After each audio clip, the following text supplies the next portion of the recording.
Layas! Wala kang kwentang anak! Ang bulyaw ni Aling Jovencia habang itinatapon ang mga gamit ni Jor sa putikan. Sa gitna ng malakas na ulan, yakap ni Jor ang anak na si Lily na nanginginig sa lagnat habang sa likuran ay nakangisi ang sakim na si Jelaira kasama ang maluho nilang buhay. Tinapos na ng pamilya ang kanyang dangal, ngunit hinding-hindi nila matitibag ang kanyang paninindigan. Sino ang tunay na magmamana ng bukas? Hindi ikaw ang kailangan ng pamilyang ito, Jor. Ibinigay ko na ang lahat ng titulo at kapangyarihan kay Hemuel dahil siya ang tunay na mukha ng alegriya at ikaw ay isang hamak na karpintero lamang na tinitirhan ng anay ang utak. Ang boses ni Aling Jovencia ay kasing lamig ng asero. Walang bahid ng pag-aalinlangan habang binibitiwan ang mga salitang tila lason na dahan-dahang pumapatay sa diwa ni Jorbian. Nakatayo ang matanda sa gitna ng malawak na sala ng kanilang mansyon sa Pampanga, hawak ang mga dokumentong nagpapatunay na ang lahat ng pinaghirapan ni Jor sa loob ng 15 taon ay naglaho na parang usok. Sa harap ng kanyang ina, dahan-dahang ibinaba ni Jor ang kanyang mga kamay na puno ng kalyo at maliliit na sugat.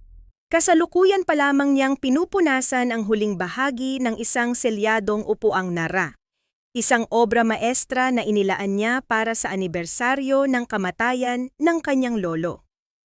Sa loob ng 3 buwan, hindi siya natulog ng maayos, tiniis ang bawat hiwa ng pait at bigat ng malalaking troso para lamang mapatunayan sa kanyang ina na karapat-dapat siyang magpatuloy ng kanilang tradisyon. Ngunit ang regalong iyon, ang simbolo ng kanyang pagmamahal at debosyon, ay tinitingnan ngayon ni Aling Jovencia na parang isang basura sa gilid ng daan. Ramdam ni Jor ang biglang pagtigil ng ikot ng kanyang mundo. Ang amoy ng sariwang barnis at supil na kahoy na dati ay nagbibigay sa kanya ng kapayapaan ay tila naging amoy ng nabubulok na pangarap. Ang kanyang lalamunan ay nanunuyo, at ang bawat tibok ng kanyang puso ay naging isang mabigat na hapdi na humihila sa kanyang dibdib pababa. Gusto niyang sumigaw, gusto niyang itanong kung bakit, ngunit ang tanging lumabas sa kanyang bibig ay isang gumaralgal na hininga. Mula ngayon, wala ka ng kinalaman sa syungmok ng mga alegria.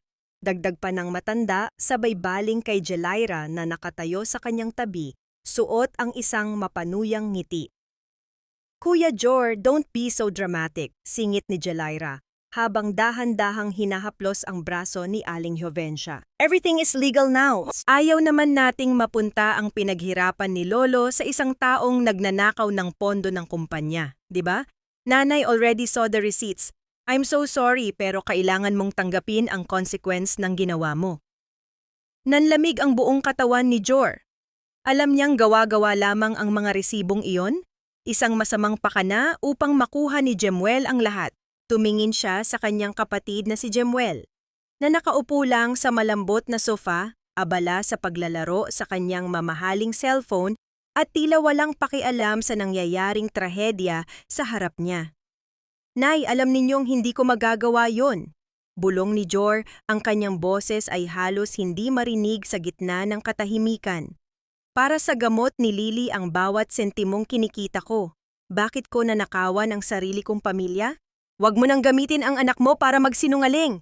Kinbulyaw ni Aling Jovencia at isang malakas na tunog ng pagbagsak ng mga papel sa sahig ang umaling-awngaw sa buong silid. Layas, umalis ka sa pamamahay ko bago ko patawagin ang mga tanod. Wala akong anak na magnanakaw? Ang bawat salita ay parang isang matalim na karayom na ibinabaon sa kanyang puso. Ang kanyang mga binti ay nangangatog at ang paligid ay nagsimulang lumabo dahil sa mga luhang pilit niyang pinipigilan. Sa labas ng mansyon, ang langit ay nagsimulang magdilim at ang unang patak ng ulan ay narinig na humahampas sa bubungan na tila nakikiramay sa kanyang pagkadurog. Dahan-dahang tumalikod si Jor, bitbit ang bigat na hindi kayang dalhin ng kahit sinong tomok. Sa pintuan, naghihintay ang kanyang asawang si Jasmine, na kanina pa nakikinig sa bawat masakit na salita. Hawak ni Jasmine ang maliit na kamay ng kanilang anak na si Lily, na ngayon ay namumutla at nanginginig sa takot. Walang imik na hinawakan ni Jasmine ang kamay ni Jor. Isang mahigpit na hawak na nagsasabing hindi siya mag-iisa sa gitna ng bagyong ito. Habang naglalakad sila palabas, iniwan ang marangyang buhay na akala niya ay kabilang siya. Isang tanong ang paulit-ulit na bumabalot sa isipan ni Jorvian sa gitna ng malamig na hangin ng Pampanga. Paano mo bubuuin ang isang buhay na ang mismong pundasyon ay gumuho dahil sa kamay ng sarili mong ina?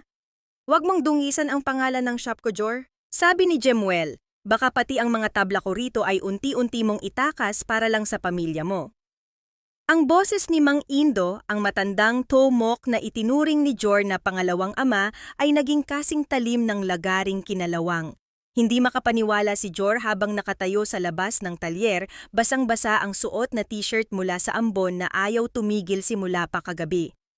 Ang lalaking dati ay humahanga sa kanyang galing sa pag-uukit. Ngayon ay hindi man lang siya magawang tingnan sa mga mata. Isang mapait na ngiti ang dumaan sa mga labi ni Jorvian. Ang kabutihang loob na itinanim niya sa loob ng maraming taon sa bayang ito ay tila tinangay ng malakas na agos ng paninira ni Jemuel at Jelaira. Hindi lang siya nawalan ng tahanan. Ninakaw din sa kanya ang kanyang dangal bilang isang tomok. Dahan-dahan siyang naglakad pabalik sa isang maliit at barong-barong na dampa sa dulo ng sityo, kung saan pansamantalang sumisilong ang kanyang mag-ina. Ang bawat hakbang niya sa maputik na daan ay tila isang paalaala ng kanyang pagbagsak.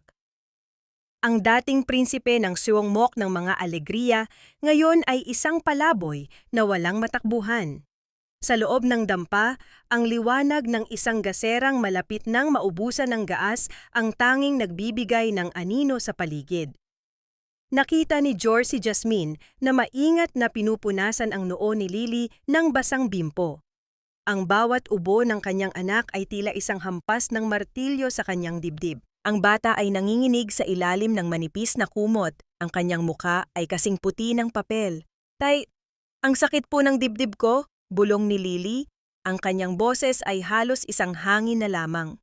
Nararamdaman ni Jor ang paninikip ng sarili niyang dibdib. Ang kanyang mga kamay, ang mga kamay na kayang bumuo ng pinakamagagandang muwebles sa buong Pampanga, ay wala ngayong magawa para maibsan ang hirap ng kanyang anak. Ang pakiramdam ng kawalan ng kapangyarihan ay mas masakit pa kaysa sa anumang sugat na nakuha niya sa pagtatrabaho sa kahoy. Tumingin si Jor sa kanyang lumang bag na gawa sa canvas. Sa loob nito ay ang huling ari-arian na kinuha niya mula sa mansyon, ang isang set ng pait at ang isang martilyong kahoy na minana pa niya sa kanyang lolo. Ang mga kagamitang ito ay may mga ukit na sumasalamin sa kasaysayan ng kanilang pamilya. Para kay Jor, ang mga ito ay higit pa sa kagamitan. Ang mga ito ang kanyang kaluluwa. Jasmine, mahinang tawag ni Jor sa asawa, ang kanyang boses ay puno ng pag-aalinlangan. Kailangan nating bumili ng gamot ni Lily at kailangan nating makakain. Tumingin si Jasmine sa kanya. Ang kanyang mga mata ay puno ng pag-unawa at sakit. Jor, huwag! Iyan na lang ang natitira sa alaala ni Lolo sa iyo. Ang alaala ay mananatili sa puso ko, Jasmine. Pero ang buhay ng anak natin hindi pwedeng maghintay, sagot ni Jor habang dahan-dahang hinahaplos ang hawakan ng kanyang pait. Ramdam niya ang pamilyar na kalyo at ang lamig ng bakal.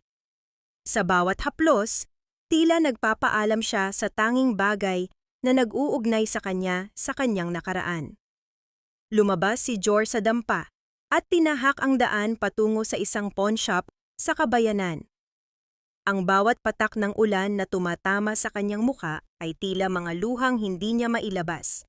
Nang ibigay niya ang mga kagamitan sa counter, ang tunog ng paglapag ng bakal sa ibabaw ng salamin ay umaling-awngaw sa kanyang pandinig na parang isang hatol ng kamatayan.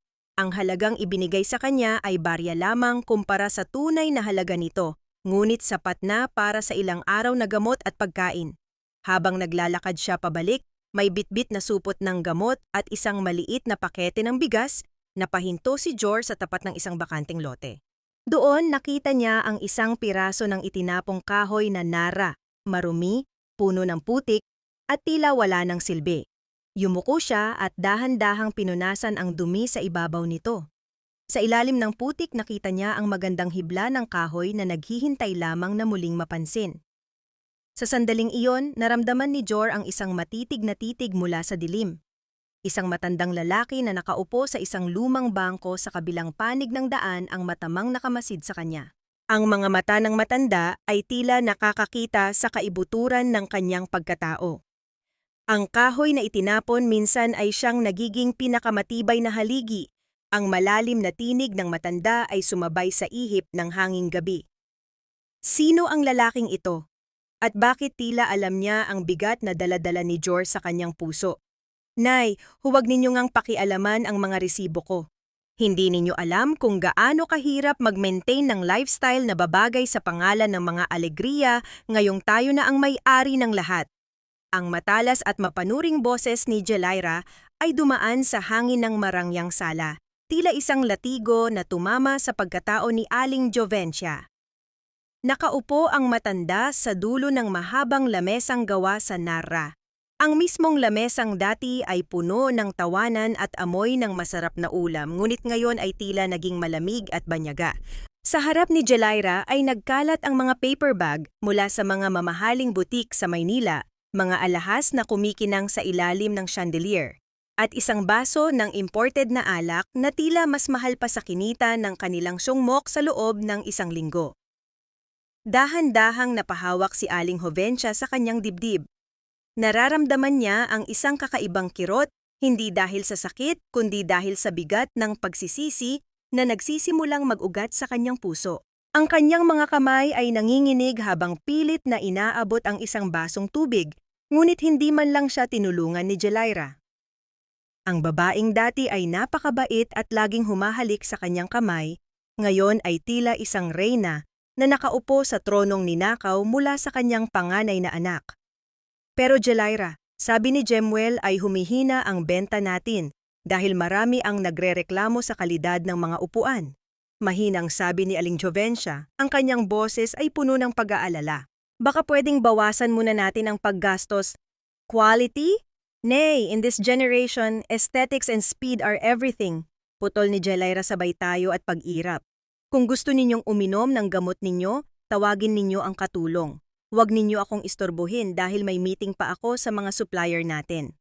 Habang paakyat si Jelaira sa engrandeng hagdanan, naiwan si Aling Jovencia na nakatingin sa kawalan. Ang katahimikan sa loob ng mansyon ay nakakabingi. Wala na ang tunog ng masayang pagpukpok ng martilyo ni Jor sa likurang bahagi ng bahay. Wala na ang amoy ng tunay na kahoy. Sa halip, ang buong mansyon ay nababalot ng amoy ng kemikal mula sa talyer ni Jemuel. Sa likurang bahagi ng mansyon, sa sungmok na dati ay pinamumunuan ni Jorvian, ang sitwasyon ay mas malala. Nakatayo si Jemuel sa gitna ng tumpok ng mga tabla, ngunit hindi ito ang mga dekalidad na kahoy na itinuro ng kanilang lolo. Ang mga manggagawa ay sa pilitang gumagamit ng mga kemikal na pampatigas at pampakintab para itago ang mga bitak at anay sa mga mumurahing kahoy na binili ni Jemuel sa mababang halaga. Ang tunog ng mga makina ay mabilis at walang tigil, tila isang pabrika na nagmamadaling kumita ng pera nang walang pakialam sa sining. Bilisan ninyo, kailangang matapos yan bukas. Sigaw ni Jemuel habang humihitit ng sigarilyo at nakatingin sa kanyang relo. Huwag na ninyong pansinin kung may mga buko ang kahoy, takpan ninyo na lang ng makapal na barnis. Isang matandang manggagawa ang lumapit kay Jemuel. Ang muka ay puno ng pag-aalinlangan. Sir Jemuel, baka po bumigay ang mga paa ng mesa na ito pagkalipas ng ilang buwan. Hindi po ito ang paraan ng paggawa ni Sir Jor. Wala na si Jor dito, ako na ang boss. Bulyaw ni Jemuel, sabay sipa sa isang balde ng pintura na tumapon sa sahig at gumawa ng isang malagkit at maduming marka. Gawin ninyo ang sinasabi ko o humanap kayo ng ibang mapagtatrabahuhan. Sa loob ng mansyon, dahan-dahang tumayo si Aling Jovencia para kumuha ng kanyang sariling tubig. Habang naglalakad siya patungo sa kusina, narinig niya ang boses ni Jelaira na bumubulong sa telepono mula sa kabilang silid. Nanlamig ang mga paa ng matanda, kaya dahan-dahan siyang sumilip sa bahagyang nakabukas na pinto. Yes, the documents are almost ready. Huwag kang mag-alala, Hindi alam ng matanda at ng asawa ko ang tungkol sa bentahan ng lupa sa San Fernando. Ang boses ni Jelaira ay puno ng katusuhan at pagkagahaman. Kapag nakuha ko na ang paunang bayad, aalis na tayo rito at hahayaan ko silang mabulok sa sungmok na ito. Napahawak si Aling Jovencia sa hamba ng pinto, ang kanyang puso ay tila hihinto sa pagtibok. Ang lupain sa San Fernando ay ang huling ari-arian na iniwan ng kanyang asawa para sa kinabukasan ng kanilang mga apo. Sino ang kinakausap ni Jelaira? At bakit handa nitong ipagpalit ang lahat ng kanilang pinaghirapan para sa sariling interes? Isang nakakakilabot na katotohanan ang dahan-dahang pumasok sa isipan ng matanda. Ang anay na sumisira sa pamilya Alegria ay hindi nasa labas, kundi nasa loob mismo ng kanilang sariling tahanan. Tay, dito na ba tayo titira habang buhay? Bakit po parang laging umiiyak ang langit sa atin? Ang mahinang boses ni Lily ay tumagos sa gitna ng malamig na gabi, mas matalas pa sa anumang pait na ginamit ni Jor sa buong buhay niya bilang tomo. Nakatingin ang bata sa butas-butas na yero ng kanilang dampa, kung saan ang bawat patak ng ulan ay bumubuo ng isang malungkot na ritmo sa sahig na lupa. Hindi nakasagot si Jor. Nararamdaman niya ang paninikip ng kanyang lalamunan, ang bawat salita ay tila isang malaking buko ng kahoy na ayaw lumabas. Habang nakasandal sa isang lumang poste, dahan-dahang hinaplos ni Jor ang piraso ng kahoy na nara na napulot niya sa daan. Ito ay madilim, marumi, at tila wala ng halaga, tulad niya. Ngunit sa ilalim ng bawat haplos ng kanyang magasgas na palad, nararamdaman niya ang tibok ng buhay na nakatago sa loob nito. Ang amoy ng nara, ang matapang at makamundong samyo nito, ay tila bumubulong sa kanya ng mga alaala ng kanyang lolo. Ang tunay na tomok Jor ay hindi nakikita ang basura. Nakikita niya ang sining sa gitna ng pagkawasak. Dahil wala na ang kanyang mga mamahaling kagamitan, kinuha ni Jor ang isang maliit at lumang kutsilyo sa kusina na mapurol na ang talim. Sa ilalim ng aandap-andap na liwanag ng gasera, nagsimula siyang mag-ukit. Ang bawat kaskas ng kutsilyo sa matigas na kahoy ay naglalabas ng isang malutong na tunog, tila isang panalangin sa gitna ng katahimikan. Hindi niya iniisip ang gutom, hindi niya iniisip ang lamig. Ang tanging nakikita niya ay ang mukha ng isang anghel na dahan-dahang lumalabas mula sa maduming kahoy. Si Jasmine ay nakaupo sa sulok, pinapanood ang bawat galaw ng mga kamay ng kanyang asawa. Nakikita niya ang pawis na namumuo sa noo ni Jor, ang determinasyon sa kanyang mga mata na dati ay puno ng kawalan ng pag-asa. Sa bawat hiwa, tila binubuo rin ni Jor ang kanyang sariling pagkatao na winakasan ng kanyang ina. Nang sumapit ang umaga, isang maliit na anghel na gawa sa nara ang nakapatong sa tabi ng higaan ni Lily. Ang mga pakpak nito ay tila lilipad sa sobrang detalyado ng pagkakagawa at ang mukha nito ay puno ng kapayapaan. Pagpunta ni Jor sa palengke upang humanap ng anumang mapagkakakitaan, dala niya ang maliit na estatwa, umaasang may makapansin nito para may maipambili ng gatas at bigas. Sa gilid ng kalsada, habang nakaupo si Jor sa isang lumang silya, isang marangyang sasakyan ang dahan-dahang huminto sa kanyang tapat. Bumaba ang isang matandang lalaki na may hawak na tungkod, ang kanyang mga mata ay matalas at puno ng karanasan. Siya si Don Miguel, isang kilalang kolektor ng mga antigong gamit sa buong Luzon. Dahan-dahang yumuko ang matanda at kinuha ang maliit na anghel mula sa kamay ni Jor. Hinaplos niya ang bawat linya, ang bawat ukit na tila may dalang kwento ng pagdurusa at pag-asa. Hindi nagsalita ang matanda sa loob ng ilang minuto. Ang tanging narinig ay ang malalim niyang paghinga habang tinitingnan ang obra ni Jor. "Sino ang gumawa nito?" tanong ni Don Miguel, ang kanyang boses ay puno ng pagkamangha. "Ako po, sir," mahinang sagot ni Jor, ang kanyang boses ay puno ng hiya. "Gawa lang po yan sa mga itinapong kahoy." "Itinapong kahoy?" Bahagyang tumawa ang matanda pero ang kanyang mga mata ay nanatiling seryoso. "Ang nakikita ko rito ay hindi basura. Ang nakikita ko rito ay isang kaluluwang sumisigaw. Ang bawat ukit mo ay tila may dalang luha at pawis. Matagal na akong naghahanap ng toe mock na may ganitong kamay, isang taong hindi lang gumagawa ng gamit kundi nagbibigay ng buhay.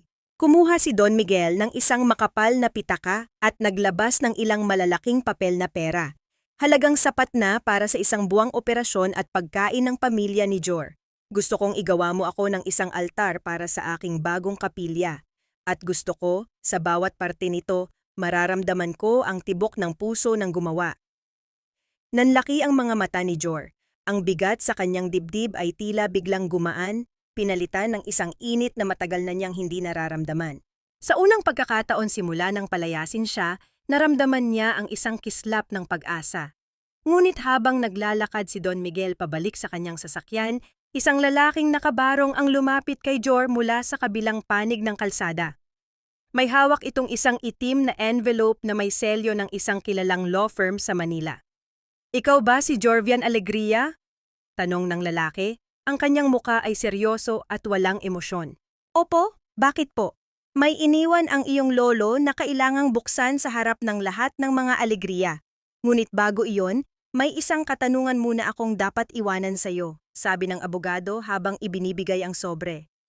"Handa ka na bang malaman ang totoong dahilan kung bakit ka pinalayas ng iyong ina?" Napahinto ang tibok ng puso ni Jor. Ang liham ay tila naglalabas ng init sa loob ng kanyang palad. Ano ang alam ng kanyang lolo na hindi niya alam? At bakit ngayon lang ito lumalabas kung kailan wala na siyang babalikan? "Nay, huwag kayong pa-victim. Kung nahihilo kayo, uminom kayo ng tubig at magpahinga sa kwarto ninyo. Marami akong ginagawa at wala akong oras para alagaan ang isang matandang paulit-ulit na lang ang sinasabi." Ang matalim na boses ni Jelaira ay umalingaw-ngaw sa pasilyo ng mansyon. Tila isang malamig na hangin na tumagos sa manipis na suot ni Aling Jovencia. Nakatayo ang matanda sa tuktok ng hagdanan. Ang kanyang isang kamay ay mahigpit na nakahawak sa makintab na hawakan na gawa sa nara.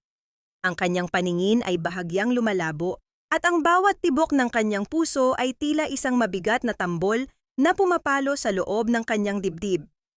Sa ibaba, sa siyungmok na dati ay puno ng buhay, ang ingay ng mga nagrereklamong customer ay hindi na mapigilan. Isang malaking truck ang nakaparada sa labas, puno ng mga ibinalik na muebles. Ang amoy ng kemikal na pampakintab ay sobrang tapang, sapat na para mangati ang lalamunan ng sinumang makakalanghap nito. "Sir Jemuel, ang mga mesa na binili namin noong nakaraang buwan, nagbibitak-bitak na. At ang amoy, parang may nabubulok na lason sa loob." Sigaw ng isang lalaking customer habang itinuturo ang isang hapagkainan na unti-unting lumulundo sa gitna. Namumutla si Jemuel habang pilit na kinakalma ang mga tao. Ang kanyang mga kamay ay nanginginig at ang pawis sa kanyang noo ay hindi dahil sa pagtatrabaho kundi dahil sa takot. Alam niya ang totoo. Ginamit nila ang mga kahoy na hindi pa sapat ang tuyo, tinakpan lamang ng makapal na barnis para magmukhang bago. Ang anay ng kasakiman ay unti-unti nang kinakain ang pundasyon ng Alegria at Son. "Ibabalik namin ang pera ninyo. Umalis na kayo." Bulyaw ni Jemuel, ang kanyang boses ay puno ng desperation, ngunit alam niyang wala na silang pondo. Ang lahat ng kinita nila ay naubos na sa mga sugal niya at sa mga luho ni Jelaira. Sa loob ng mansyon, dahan-dahang humakbang si Aling Jovencia pababa. Umaasang makakausap ang kanyang bunsong anak. Ngunit sa bawat baitang ng hagdan, ang bigat ng kanyang katawan ay tila nadodoble. Naalala niya si Jor. Naalala niya kung paano siya alagaan ng kanyang panganay tuwing sumasakit ang kanyang likod. Naalala niya ang tapat na tingin nito, ang mga kamay na laging amoy kahoy at pagmamahal. "Jor, anak?" Kan mahinang bulong ng matanda. Eksaktong pagtapak niya sa gitna ng hagdanan, nakita niya si Jelaira na may dalang isang itim na bag, nagmamadaling lumabas ng pinto. "Jelaira, saan ka pupunta? Tulungan mo ako. Ang puso ko." Tumigil si Jelaira, lumingon, ngunit sa halip na tulong, ang makikita sa kanyang mga mata ay ang purong kawalan ng pakialam. "Nay, please lang. Kung mamamatay kayo, huwag ngayon. May appointment ako sa bangko para ilipat ang huling asset ng pamilyang ito sa pangalan ko." You chose this, remember? You chose Jemuel, kaya tiisin ninyo ang bunga ng desisyon ninyo. Sa tindi ng sakit at pagkabigla, nawalan ng balanse si Aling Jovencia. Ang kanyang kamay ay madulas na bumitaw sa hawakan ng hagdan. Ang tunog ng kanyang katawan na sunod-sunod na humahampas sa mga baitang ng matigas na kahoy ay umalingaw-ngaw sa buong sala, hanggang sa tumigil siya sa pinakaibaba, walang malay at duguang ang ulo. Hindi man lang lumingon si Jelaira. Dahan-dahan niyang isinara ang malaking pinto ng mansyon. Ang tunog ng pagkandado nito ay tila isang huling hatol sa matanda. Habang nangyayari ito, sa maliit na dampa ni Jor, dahan-dahan niyang binubuksan ang itim na sobre mula sa abogado. Ang kanyang mga kamay ay nanginginig habang binabasa ang sulat kamay ng kanyang lolo, Jorvian Apo ko. Kung binabasa mo ito, alam kong dumating na ang oras na ang kadiliman ay bumalot sa ating tahanan. Ang iyong ina ay nabulag ng isang lihim na hindi ko kailanman nasabi sa kanya. Ang Syongmok ay hindi lang isang negosyo. Ito ay isang proteksyon. Hanapin mo ang lihim na compartment sa ilalim ng aking upuan. Doon mo malalaman na ikaw ay hindi lamang isang alegriya sa pangalan, kundi ang tanging may hawak ng susi sa kaligtasan ng ating lahi. Nabitawan ni Jor ang papel. Isang malakas na kulog ang gumitla sa buong paligid, kasabay ng biglang pag-ubo ng malakas ni Lily sa loob ng dampa. Ano ang ibig sabihin ng lolo? At anong lihim ang itinatago ng upuang Nara na iniwan niya sa mansyon? Ang upuang ngayon ay nasa kamay na ng mga taong gustong sumira sa kanya? Sir Jor, si Aling Jovencia, wala nang malay sa sala, duguan ang ulo niya. Ang bulyaw ni Mang Teroy, ang matandang tomok na nanatiling tapat sa pamilya, ay tila isang kidlat na tumama sa gitna ng maliit na dampa ni Jor. Nabitawan ni Jor ang mangkok ng lugaw na dahan-dahan niyang isinusubo kay Lily. Ang puting lugaw ay tumapon sa sahig na lupa, dahan-dahang humahalo sa alikabok, tila ang pangarap ni Jor na isang payapang gabi ay muling nabasag. Nanigas ang buong katawan ni Jor. Nararamdaman niya ang panunuyo ng kanyang lalamunan, at ang bawat salita ni Mang Teroy ay tila isang matalim na pait na humuhukay sa kanyang mga lumang sugat. Naalala niya ang lamig ng ulan noong gabing itaboy siya ng kanyang ina. Naalala niya ang bulyaw nito, ang pagpili nito kay Jemuel, at ang kawalan ng pakialam nito habang nanginginig sa lagnat ang kanyang anak. Ang galit sa puso ni Jor ay parang isang piraso ng kahoy na hindi pa nakakalamas ng papel de liha. Magaspang, matalim, at nakakasugat sa bawat haplos. Bakit siya babalik? Bakit niya ililigtas ang taong mismong nagtapon sa kanya sa putikan? Jor? Isang mahinang tawag mula kay Jasmine ang nagpabalik sa kanyang diwa. Nakatingin ang kanyang asawa sa kanya, ang mga mata nito ay puno ng lungkot, ngunit may kasamang malalim na pag-unawa. Nanay mo pa rin siya. Ang galit, Jor, ay parang anay. Kung hahayaan mo itong manatili sa puso mo, kakainin niyan ang lahat ng magagandang alaala natin hanggang sa maging abo na lang ang lahat. Pero Jasmine, nakalimutan mo na ba? Hinayaan niyang maghirap tayo. Hinayaan niyang mamatay halos si Lily. Ang boses ni Jor ay gumaralgal, ang kanyang mga kamao ay nakakuyom hanggang sa mamuti ang kanyang mga kuko. Hindi po ba masamang tao ang Lola Tay? Singit ni Lily, ang boses nito ay puno ng inosenteng pagtatanong. Sabi niyo po, ang Thomok ay nag-aayos ng mga sirang bagay. Hindi niyo po ba aayusin si Lola? Ang mga salita ng kanyang anak ay tila isang malambot na ukit na nagpalambot sa matigas na puso ni Jor. Tumingin siya sa kanyang mga kamay na puno ng kalyo, mga kamay na sanay bumuo at magkumpuni. Dahan-dahan siyang tumayo, ang bawat galaw ay parang may dalang mabigat na kadena ng utang na loob. Hindi na nag-aksaya ng oras si Jor. Tumakbo siya patungo sa mansyon ng mga alegriya, ang bawat hakbang sa putikan ay tila pagbabalik sa isang nakaraang gusto na niyang kalimutan. Nang marating niya ang malaking pinto, bumungad sa kanya ang isang nakakangilong katahimikan. Wala ang mga katulong, wala si Jemuel, at lalong wala ang mapanuyang tawa ni Jelaira. Ang tanging naroon ay ang amoy ng murang barnis, at ang malapot na amoy ng dugo. Sa paanan ng engrandeng hagdanan, nakita niya si Aling Jovencia. Nakahiga ang matanda sa malamig na sahig, ang kanyang puting buhok ay nababalot na ng pulang likido na dahan-dahang kumakalat sa makintab na kahoy. Ang kanyang mukha ay kasing puti ng papel at ang kanyang hininga ay halos hindi na marinig sa gitna ng malawak na sala. Dahan-dahang lumapit si Jor. Lumuhod siya sa tabi ng kanyang ina, ang kanyang mga kamay na nanginginig ay dahan-dahang humawak sa malamig na palad ng matanda. Sa sandaling iyon, ang lahat ng galit ay tila natunaw, pinalitan ng isang matinding awa na bumabalot sa kanyang buong pagkatao. Nay! Nay! Nandito na si Jor! Bulong niya, ang kanyang mga luha ay dahan-dahang pumatak sa pisngi ng kanyang ina. Ngunit bago pa man niya mabuhat ang matanda, isang malakas na tunog ng sapatos ang narinig mula sa pintuan. Nakatayo roon si Jelaira, may hawak na isang itim na folder at ang kanyang mga mata ay nanlilisik sa galit nang makita si Jor. Anong ginagawa mo rito, Jorvian? Ang boses ni Jelaira ay puno ng puot at pangungutya. Pumunta ka ba rito para kunin ang mga tira-tira? O baka naman ikaw ang tumulak sa kanya para mapadali ang pagkuha mo sa mana? Napatayo si Jor, ang kanyang mga mata ay nag-aapoy sa tindi ng emosyon. Ngunit bago siya makasagot, may isang bagay na nahulog mula sa bulsa ni Jelaira. Isang susi na may kakaibang ukit, isang susing pamilyar sa paningin ni Jor dahil ito ang susing nabanggit sa liham ng kanyang lolo.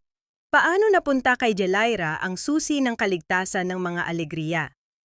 At may lakas pa ba si Jor na iligtas ang kanyang ina habang ang mismong kaaway ay nakatayo sa kanyang harap, handang tapusin ang lahat ng kanyang pinaglalaban? Ilabas mo ang maruming kamay mo sa biyenan ko, Jorvian. Trespassing ang ginagawa mo at wala kang karapatang manatili rito kahit isang segundo. Ang bulyaw ni Jelaira ay tila isang matalim na palaso na bumaon sa katahimikan ng malawak na sala. Nakatayo siya sa tapat ni Jor. Ang kanyang mga mata ay nanlilisik sa galit habang ang kanyang kanang kamay ay nakaturo sa pintuan. Sa kanyang paanan ang duguan at walang malay na si Aling Jovencia ay tila isang piraso ng kahoy na pinabayaan sa gitna ng bagyo. Ngunit para kay Jelaira, ang matanda ay isang balakid lamang sa kanyang mga plano. Dahan-dahang tumayo si Jor, ang kanyang mga kamay ay duguang dahil sa pag-alalay sa ulo ng kanyang ina. Nararamdaman niya ang isang mainit na alimpuyo ng galit na dahan-dahang gumagapang sa kanyang mga ugat, isang pakiramdam na matagal na niyang sinupil dahil sa paggalang. Ngunit sa pagkakataong ito, ang takot ay napalitan na ng isang matibay na paninindigan. Ang bawat kalyo sa kanyang palad ay tila naging simbolo ng kanyang lakas. Hindi ako aalis hanggat hindi ligtas ang nanay Jelaira. Ang boses ni Jor ay mababa ngunit puno ng awtoridad, tila ang ugong ng isang matandang puno ng nara na ayaw magpatangay sa hangin. Asawa ka lang ni Jemuel, pero ako ang dugo at laman ng pamilyang ito. Kung gusto mo akong paalisin, kailangan mo munang dumaan sa ibabaw ng bangkay ko. Bahagyang natigilan si Jelaira sa kakaibang tapang na ipinakita ni Jor. Ang lalaking dati ay yuyuko at hihingi ng paumanhin sa bawat pagkakamali, ngayon ay nakatayo sa kanyang harap na may mga matang tila nakakakita sa kaibuturan ng kanyang maruming kaluluwa. Isang mapait na tawa ang kumawala sa mga labi ni Jelaira. Isang tunog na kasing gasgas ng sirang plaka. Tapang-tapangan ka na ngayon, ha? Akala mo ba ay may babalikan ka pa rito? Lumapit si Jelaira kay Jor. Ang amoy ng kanyang mamahaling pabango ay humahalo sa malapot na amoy ng dugo sa paligid. Sige, kunin mo ang nanay mo. Iuwi mo siya sa dampa ninyong puno ng anay. Dahil ang mansyong ito ang syong mok na ito, lahat ito ay wala na. Baon na tayo sa utang, Jor. At bukas na bukas din ang bangko na ang magmamay-ari ng lupang tinatapakan mo.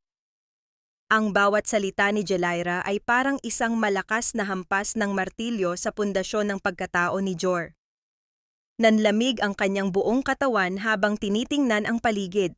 Ang mansyong itinayo ng kanyang lolo at ama sa pamamagitan ng pawis at katapatan, ngayon ay tila isang guhong kastilyo na pinamumunuan ng isang traidor. Anong ginawa ninyo sa pamanang iniwan ni Lolo? Mahinang tanong ni Jor, ang kanyang boses ay puno ng pait. Ang pamana ay hindi nakakain, Jor, at ang katapatan mo ay hindi nakakabayad ng mga utang sa kasino ni Jemuel? Ding sigaw ni Jelaira, habang dahan-dahan niyang dinampot ang susing nahulog mula sa kanyang bulsa kanina, ang susing may kakaibang ukit na alam ni Jor na susi sa lihim na compartment ng lolo.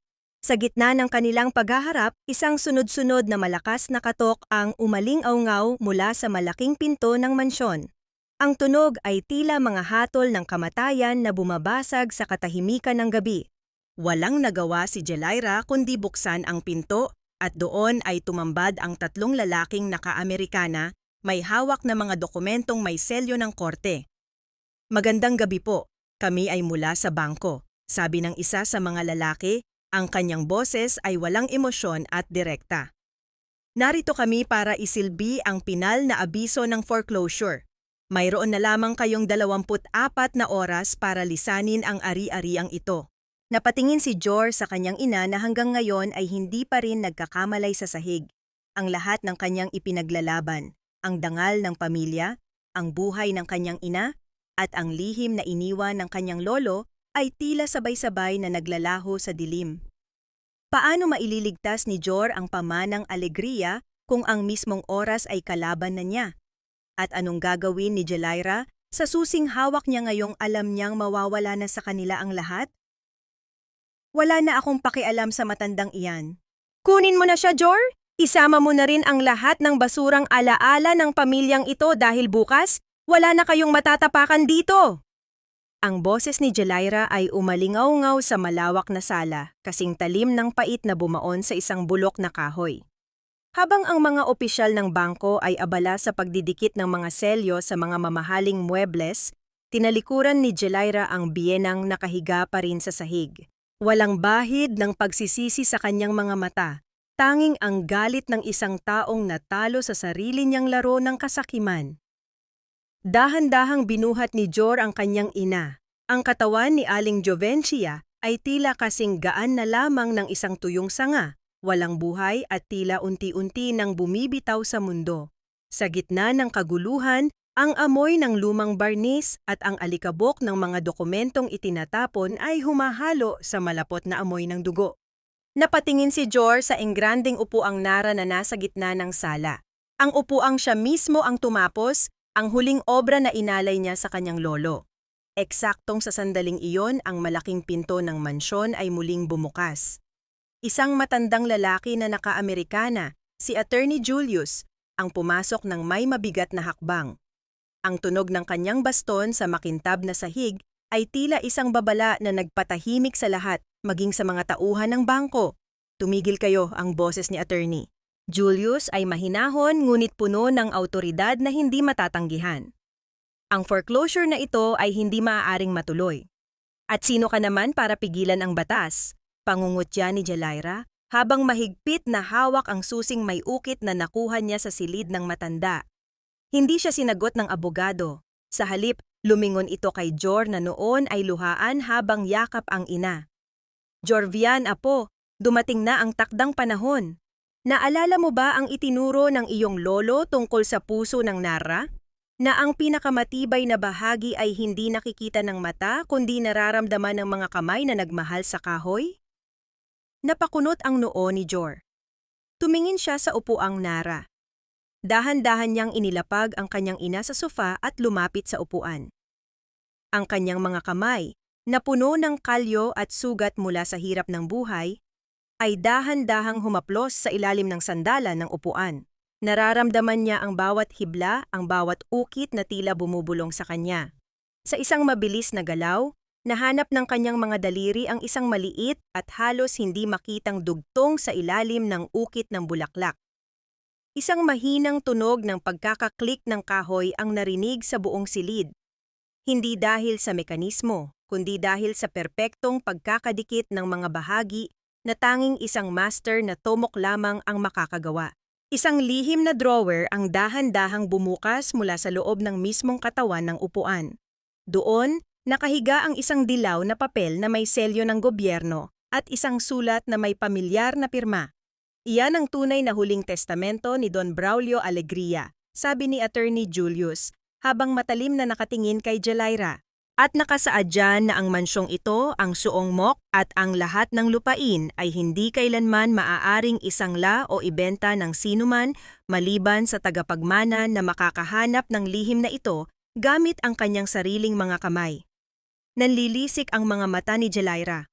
Sinubukan niyang agawin ang papel ngunit mabilis siyang hinarang ng mga tauhan ni Attorney Julius. Hindi maaari, akin ang susing ito. Ako ang may-ari ng lahat. Ang susi sa iyong kamay, Jelaira, ay para lamang sa vault ng mga alahas, malungkot na sabi ni Attorney Julius. Ngunit ang susi sa pamanang Alegria ay ang pagmamahal sa sining na kailanman ay hindi ninyo natutunan ni Jemuel. Habang binabasa ni Attorney Julius ang nilalaman ng testamento, naramdaman ni Jor ang isang mahinang piga sa kanyang kamay. Nagmulat ng mata si Aling Jovencia. Ang kanyang mga labi ay nanginginig at ang mga luha ay dahan-dahang dumaloy sa kanyang kulubot na pisngi habang nakatingin sa kanyang panganay na anak. Jor, anak ko, patawarin mo ako. Ang mahinang bulong ng matanda ay tila isang haplos ng hangin sa gitna ng unos. Napahagulgol si Jor. Ang tagumpay na ito ay hindi dahil sa pera o sa lupa, kundi dahil sa muling pagkakaunawaan na akala niya ay kailanman ay hindi na darating. Ngunit sa gitna ng kanilang paghilom, isang malakas na tunog ng sirena ng pulis ang narinig sa labas. Si Jemuel ay kasalukuyang hinahabol ng mga otoridad dahil sa mga ilegal na transaksyong pinasok niya para suportahan ang luho ni Jelaira. Magagawa bang isakripisyo ni Jor ang kanyang bagong bawi na kapangyarihan para iligtas ang kapatid na nagkanulo sa kanya? O hahayaan na lang niyang tuluyang gumuho ang huling haligi ng pamilya Alegria? Hindi ito maaari. Isang malaking kalokohan ang papel na iyan. Niloloko ninyo kaming lahat. Ang matinis na boses ni Jelaira ay dumana sa bawat sulok ng sala, kasing talim ng basag na bubog na pilit na humihiwa sa katahimikan.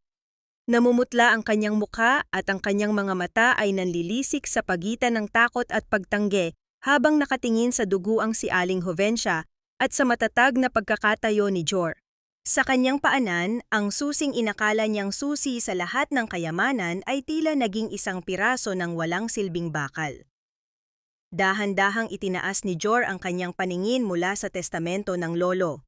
Nararamdaman niya ang panginginig ng kanyang mga daliri, hindi dahil sa takot, kundi dahil sa bigat ng katotohanang hawak niya. Ang amoy ng lumang papel at ang alikabok mula sa lihim na drawer ay tila isang banal na basbas na bumabalot sa kanya. Tumingin siya kay Jelaira, at sa unang pagkakataon, hindi awa kundi isang malalim na pagkamuhi ang rumehistro sa kanyang mga mata, isang pagkamuhing hinaluan ng labis na kapaguran. Ang kasakiman mo, Jelaira, ang mismong sumira sa pintuan ng iyong tagumpay. Ang boses ni Jor ay mababa, tila isang ugong ng malayo at paparating na bagyo. Inisip mo ang lahat ng paraan para makuha ang mansyong ito, pero nakalimutan mong ang pundasyon ng tahanang ito ay binuo sa katapatan, hindi sa pandaraya. Bago pa makasagot si Jelaira, ang malaking pinto ng mansyon ay marahas na bumukas. Isang bugso ng malamig na hangin ang pumasok, kasabay ng pagpasok ng dalawang pulis na may dalang mga posas. Sa pagitan nila, nakatayo si Jemuel. Marumi ang barong, gulo-gulo ang buhok, at ang kanyang mga mata ay puno ng purong desperasyon. Ang tunog ng mga bakal na nagtatamaan sa kanyang mga kamay ay umaling-aungaw sa buong sala, tila isang malungkot na kampana ng kamatayan para sa kanyang dangal. "Nay! Kuya! Tulungan ninyo ako!" Ang pagsamo ni Jemuel ang kanyang boses ay pumiyok sa tindi ng takot. "Pinilit lang ako ni Jelaira. Siya ang may gusto ng lahat ng ito. Ang mga ilegal na kahoy, ang mga pekeng pirma sa bangko, lahat iyon ay plano niya." Nanigas si Jelaira sa kinatatayuan niya. Ang kanyang asawa, ang lalaking inakala niyang magiging kasabwat niya habang buhay, ay siya pang unang naglaglag sa kanya sa gitna ng kapahamakan. Ang pagtataksil ay tila isang malapot na lason na bumalot sa kanilang dalawa sa harap ng lahat ng tao sa loob ng mansyon. Napatingin si Jor sa kanyang kapatid. Nakita niya ang putik sa sapatos ni Hemuel, ang kaparehong putik na dumungis sa kanyang sariling mga paa noong gabing pinalayas siya sa ilalim ng ulan. Isang mapait na ngiti ang dumaan sa kanyang mga labi. Ang tadhana ay may kakaibang paraan ng pagbabalik ng mga sugat na idinulot natin sa iba. Sa gitna ng kaguluhan, nararamdaman ni Jor ang mahinang piga ni Aling Jovencia sa kanyang kamay. Ang matanda ay pilit na bumabangon, ang kanyang mga mata ay nakatitig sa kanyang bunsong anak na ngayon ay nakaposas. Ang bawat hikbi ni Aling Jovencia ay tila isang mahabding himig ng pagsisisi na bumaon sa puso ni Jor. Ang paboritong anak, ang gintong lalaki ng ina, ay siya palang anay na sumira sa buong haligi ng kanilang pamilya. Patawad, Jor, patawarin mo ang nanay. Ang bulong ni Aling Jovencia, ang kanyang mga luha ay pumatak sa duguang palad ni Jor. Nabulag ako ng maling pagmamahal. Isang opisyal ng pulis ang lumapit kay Jor at kay Attorney Julius. Sir, si Jemuel Alegria at Helaira Montes ay inaaresto dahil sa malaking kaso ng smuggling ng bawal na kahoy at falsification of public documents. Sila po ay kailangang sumama sa amin sa presinto ngayon din. Hinarap ni Helaira ang pulis, ang kanyang mukha ay puno ng puot. Hindi ninyo ako pwedeng kunin. Ako ang may-ari ng lupang ito. Magbabayad kayong lahat. Ang kanyang sigaw ay nauwi sa isang hysterikal na tawa habang pilit siyang kinakaladkad ng mga pulis palabas ng pintuan. Ang tunog ng kanyang sapatos na kumakaladkad sa sahig ay tila isang huling paalam ng isang huwad na reyna. Naiwan si Jor sa gitna ng sala, yakap ang kanyang sugatang ina at hawak ang testamento ng kanyang lolo. Ang katahimikan ay muling bumalik, ngunit ito ay isang katahimikang may dalang amoy ng abo at pagkawasak. Tumingin si Jor sa itaas, sa mga ukit ng Nara sa Kisame na tila nakamasid sa lahat ng nangyari. Sa kabila ng tagumpay at ng pagkakaligtas ng mansyon, isang mabigat na tanong ang nanatili sa isipan ni Jorvian habang pinagmamasdan ang kanyang pamilyang nagkawatak-watak. Ang katarungan ba ay sapat na upang gamutin ang mga sugat na binuo ng ilang dekada ng pagkakaiba? O ang tunay na pagsubok ay magsisimula pa lamang sa oras na kailangan niyang piliin kung sino ang karapat-dapat na manatili sa ilalim ng bubong ng mga alegriya? Huwag ka nang mag-aksaya ng panahon sa akin, Jor. Hayaan mo na akong mabulok dito sa sahig na ito, gaya ng pagpapabaya ko sa iyo noong kailangan mo ako. Ang boses ni Aling Jovencia ay halos isang bulong na lamang, kasing pait ng usok mula sa isang namamatay na mitya. Nakasandal ang matanda sa sofa ng sala, may benda ang ulo na unti-unti nang nanunuot ang mantsa ng dugo.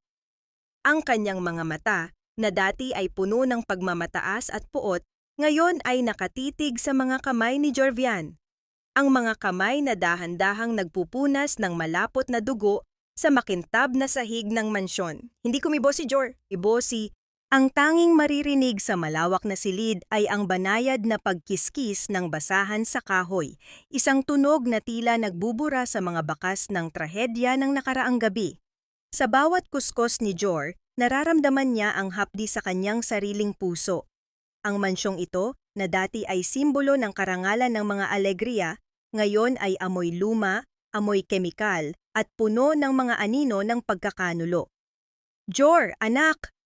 Muling tawag ng matanda, ang kanyang boses ay nanginginig sa pagitan ng hikbi at ubo. Bakit mo pa ako iniligtas? Pagkatapos ng lahat ng ginawa ko sa pamilya mo, pagkatapos kong hayaang magkasakit si Lily nang walang tulong, bakit narito ka pa? Itinigil ni Jor ang kanyang ginagawa. Dahan-dahan niyang inilubog ang basahan sa timba ng tubig, at ang tunog ng pagpiga niya sa tela ay umaling-awngaw sa katahimikan, tila isang mabigat na buntong hininga. Tumingin siya sa kanyang ina, isang matandang babaeng lito, sugatan at iniwan ng lahat ng kanyang mga pinahalagahan. Dahil ang Tomokney ay hindi lang nagtatapon ng sirang kahoy.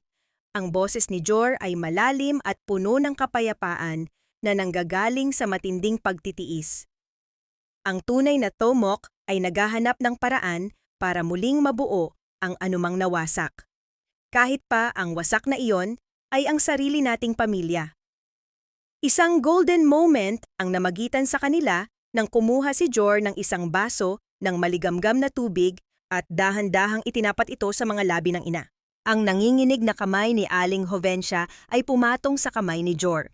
Isang haplos na matagal na nilang hindi nagawa, isang haplos na tila nagtutulay sa 2 dekada ng pagkakawalay. Ngunit ang kapayapaang iyon ay panandalian lamang. Si Attorney Julius ay pumasok sa sala, ang kanyang mukha ay seryoso habang hawak ang isang makapal na dokumento. Ang tunog ng kanyang baston sa sahig ay tila isang babala ng panibagong unos. Jorvian, kailangan nating mag-usap. Sabi ng abogado, ang kanyang mga mata ay nakatingin sa labas ng bintana kung saan tanaw ang Syungmok na tila isang abandonadong libingan. Ang testamento ng iyong lolo ay nagligtas sa lupa at mansyon, ngunit may isang malaking problema. Ang malaking kontrata na pinirmahan ni Jemuel sa pamahalaan para sa bagong katedral. Kung hindi iyon matatapos sa loob ng 48 oras, ang lahat ng ari-ariang ito ay kukunin pa rin bilang multa sa pinsala. Nanlamig ang buong katawan ni Jor. 48 oras? Ang proyektong iyon ay nangangailangan ng buong buwan para matapos ng maayos. Ang Syungmok ay puno ng mga hilaw na kahoy at sirang makina na iniwan ni Jemuel. At may isa pa, dagdag ni Attorney Julius, ang boses ay bumaba sa isang seryosong tono. Ang pait at martilyo ng iyong lolo, ang kaisa-isang kagamitang kailangan mo para sa huling ukit ng altar, ay wala sa iyong kamay, di ba? Napakuyom ang mga palad ni Jor.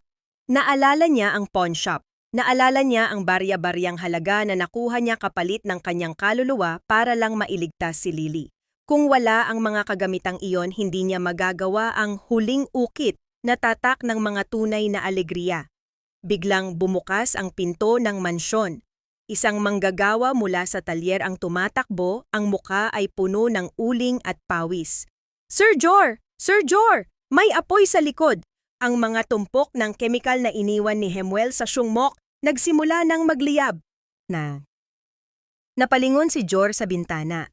Ang mapula at mainit na liwanag ng apoy ay nagsimulang sumilip sa dilim ng gabi, dahan-dahang kinakain ang lugar kung saan binuo ng kanyang mga ninuno ang kanilang pangalan.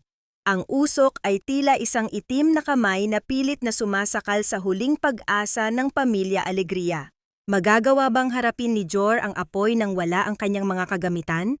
At sino ang nasa likod ng sunog na ito ngayong nakakulong na ang mga pangunahing kaaway? Ang lason na itinanim ni Jemuel ay naging apoy na ngayon ang tumutupok sa ating kasaysayan. Ang sigaw na ito ni Jorvian ay dumanas sa gitna ng naglalagablab na init sa likurang bahagi ng mansyon. Nakatayo siya sa harap ng Syungmok. Ang kanyang muka ay nababalot ng itim na uling at ang kanyang mga mata ay sumasalamin sa mapupulang dila ng apoy na dahan-dahang lumalamon sa mga tuyong tabla ng Nara. Ang bawat lagitik ng nasusunog na kahoy ay tila isang huling hininga ng kanyang mga ninuno. Ang mga kemikal na iniwan ni Jemuel, ang mga peking barnis at pampakintab, ang nagsilbing gatong upang lalong maging mabagsik ang sunog. Hindi nag-atubili si Jor. Kumuha siya ng isang balde ng tubig. Ngunit bago pa man niya ito maisaboy, naramdaman niya ang isang mahinang hawak sa kanyang siko. Si Aling Jovencia, na may benda pa sa ulo at pilit na naglalakad gamit ang isang tungkod, ay nakatitig sa kanya. Ang mga mata ng matanda ay puno ng kilabot at pagsisisi. Jor, huwag na! Pabayaan mo na ang Syungmok! Ang boses ni Aling Jovencia ay basag at puno ng takot. Mas mahalaga ang buhay mo kaysa sa mga gamit na iyan. Nawalan na ako ng isang anak sa kasakiman. Ayaw ko nang mawalan ng isa pa sa apoy. Nay, hindi lang ito gamit, sagot ni Jor. Ang kanyang boses ay matatag sa gitna ng ingay ng sunog. Ito ang dangal natin. Kung hahayaan ko itong maubos, tila hinayaan ko na ring mamatay ang alaala ni Lolo. Sa sandaling iyon, isang himala ang nangyari sa gitna ng kadiliman. Mula sa kalsada, narinig ang sunod-sunod na yabag ng mga paa. Ang mga manggagawang dati ay minaliit at pinalayas ni Jemuel ay dumating. Bit-bit ang kani-kanilang mga balde at basang kumot. Walang utos, walang bayad, ngunit naroon sila dahil sa isang bagay na kailanman ay hindi naintindihan ni Jemuel. Ang utang na loob sa kabutihan ni Jorvian. Sir Jor, hindi namin hahayaang maging abo ang alegriya.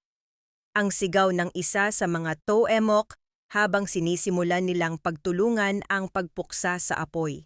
Ang ingay ng pagbuhos ng tubig at ang singaw ng usok ay binalot ang buong bakuran. Habang ang lahat ay abala, isang pamilyar na anino ang lumapit kay Jor. Si Jasmine, ang kanyang asawa, ay hingal na hingal at may bitbit na isang lumang bag na gawa sa canvas. Ang bag na naglalaman ng pait at martilyo ng lolo. Jor, ang mga kagamitan mo, sigaw ni Jasmine. Binawi ito ni Don Miguel mula sa pawn shop. Sabi niya, ang isang master ay hindi dapat lumalaban ng walang sandata. Naramdaman ni Jor ang isang matinding init sa kanyang dibdib, ngunit hindi ito mula sa sunog. Ito ay ang init ng pag-asa. Dahan-dahan niyang kinuha ang pait, ang lamig ng bakal nito ay tila nagbigay ng kuryente sa kanyang buong pagkatao. Sa tulong ng mga manggagawa, unti-unting napaamo ang apoy bago pa ito makarating sa pangunahing imbakan ng mga mahahalagang kahoy. Ngunit ang oras ay hindi tumitigil. Mayroon na lamang silang 40 oras bago ang deadline ng kontrata sa katedral. Ang sungmok ay madumi, basa, at puno ng abo. Tumingin si Jor sa kanyang mga kasama. Ang lahat ay pagod, ngunit ang kanilang mga mata ay naghihintay ng kanyang hudyat. Mga kasama, simula ni Jor, habang itinaas niya ang martilyo ng lolo. Ang gabi ay mahaba at ang kahoy ay matigas. Pero sa bawat hiwa natin, ibabalik natin ang kaluluwa ng pamilyang ito. Gagawin natin ang altar na hindi malilimutan ng buong Pampanga. Sa loob ng sumunod na 2 araw, ang Sungmok ay naging isang banal na lugar ng paggawa. Ang tunog ng mga pait na humihiwa sa nara ay naging isang orkestra ng pagbangon. Si Aling Jovencia, sa kabila ng kanyang panghihina, ay naroon sa isang sulok, dahan-dahang pinupunasan ang mga natapos na bahagi ng kahoy. Tila ang bawat kuskus niya ay isang panalangin ng paglilinis sa kanyang sariling mga kasalanan. Sa huling gabi, bago sumapit ang deadline, tinapos ni Jor ang huling ukit. Isang detalyadong imahe ng pagpapatawad na ilalagay sa gitna ng altar. Ang bawat linya ay malinis, ang bawat kurba ay may dalang damdamin. Nang bitawan ni Jor ang kanyang pait, ang sikat ng umaga ay dahan-dahang pumasok sa bintana, tumama sa bagong gawang altar na kumikinang sa sarili nitong natural na ganda. Walang halong kemikal, tanging pagmamahal. Dumating si attorney, si Julius kasama ang mga kinatawan ng katedral at ang mga opisyal ng bangko. Ang katahimikan ay bumalot sa buong Sungmok habang pinagmamasdan nila ang obra maestra sa harap nila. Walang nagsalita. Ang tanging narinig ay ang malalim na paghinga ng mga tao, tila hindi sila makapaniwala na mula sa abo ng sunog ay may ganitong kagandahang sumibol. Ito ang bulong ng pari mula sa katedral habang hinahaplos ang ukit ni Jor. Ito ay hindi lang kahoy, ito ay isang himala. Nailigtas ang pamanang alegriya. Ang bangko ay dahan-dahang nagligpit ng kanilang mga dokumento ng foreclosure. Ngunit sa gitna ng selebrasyon, isang balita ang dumating mula sa presinto. Si Jemuel ay tumakas mula sa kanyang selda, at si Jelaira ay nawawala rin kasama ang huling sako ng mga alahas na itinago nito. Isang huling panganib ang naghihintay sa pamilya Alegria bago nila tuluyang mahanap ang kapayapaan. Saan nagtago ang 2 anay na sumira sa kanilang tahanan? At handa ba si Jor na harapin ang huling pagtatangka ng kasakiman? Ang bawat ukit sa altar na ito ay tila isang piping saksi sa aming muling pagbangon. Ngunit ang katahimikan ng gabi ay may dalang babala na hindi ko maaring balewalain. Ang boses ni Jorvian ay naging isang mahinang bulong habang pinagmamasdan niya ang katedral na altar sa gitna ng madilim na Sungmok. Ang amoy ng sariwang kahoy at ang lamig ng gabi sa Pampanga ay tila nagbibigay ng panandaliang kapayapaan, ngunit ang kanyang puso ay nananatiling balisa. Alam niyang ang anay, Kapag nabulabog ang kanyang kuta, ay lalong nagiging mapanganib bago ito tuluyang mamatay. Isang malakas na tunog ng pagkalas ng mga kahoy mula sa likurang pinto ang bumasag sa katahimikan. Hindi ito ang tunog ng hangin, ito ay ang tunog ng desperasyon. Dahan-dahang lumitaw mula sa mga anino si Jelaira. Ang kanyang dating marangyang anyo ay wala na. Ang kanyang buhok ay gulo-gulo. Ang kanyang mamahaling damit ay puno ng dumi at mantsa ng uling. Sa kanyang likuran, nakatayo si Jemuel, nanginginig at tila isang basang sisiw na nawawala sa gitna ng dilim. Hawak ni Jelaira ang isang matalim na pait, ang pait na ninakaw niya mula sa mesa ni Jor. Akala mo ba ay tapos na ang lahat, Jor? Ang boses ni Jelaira ay puno ng puot, isang hysterical na tunog na tila nanggagaling sa kailaliman ng lupa. Hindi ako papayag na mabulok sa kulungan habang kayo ay nagpapakasasa sa yaman ng mga alegriya. Kung hindi magiging akin ang sungmok na ito, wala ring magmamay-ari nito. Itinaas ni Jelaira ang pait, handang itusok ito sa gitna ng bagong gawang altar, ang obra maestrang nagligtas sa kanilang pamilya. Jelaira, itigil mo yan!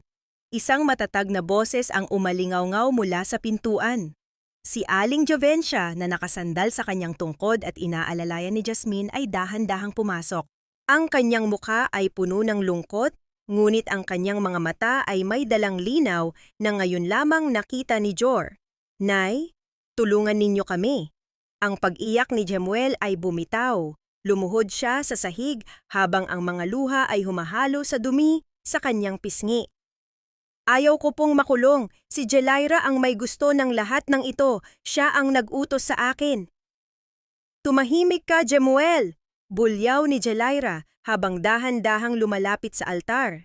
Nay, ibigay ninyo sa akin ang huling sako ng mga alahas na itinago ninyo sa silid at aalis na kami. Kung hindi, sisirain ko ang pangarap ng paborito ninyong anak. Tumingin si Aling Jovencia sa kanyang bunsong anak at pagkatapos ay kay Jelaira.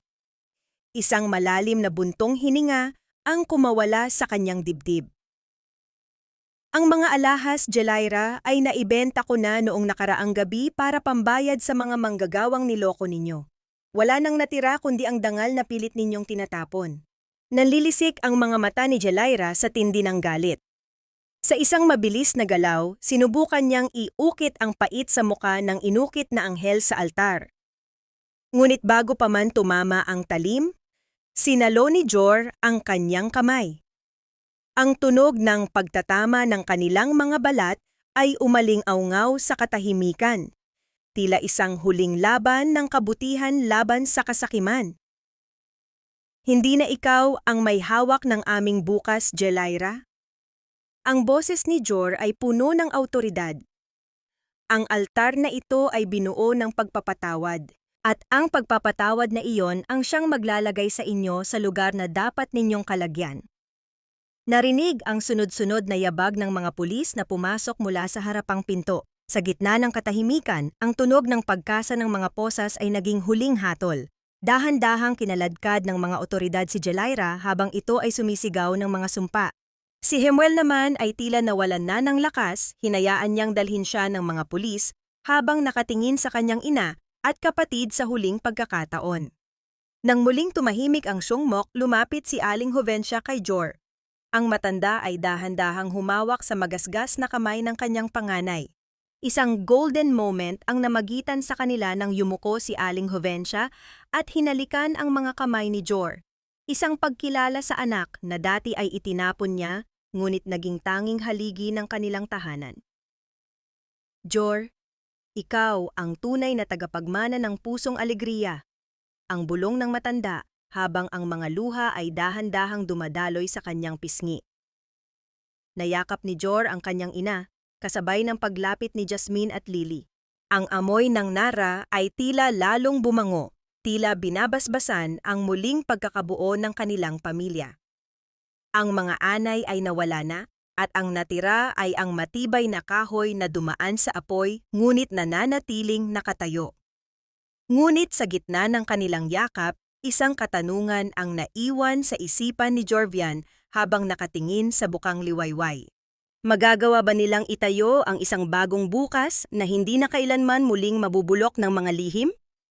At ano ang naghihintay sa kanila ngayong ang alegria at son ay muling nagbubukas sa ilalim ng bagong liwanag? Lumipas ang 1 taon at ang samyo ng sariwang Nara ay muling bumabalot sa hangin ng Pampanga, ngunit sa pagkakataong ito, wala na ang amoy ng lason at kemikal.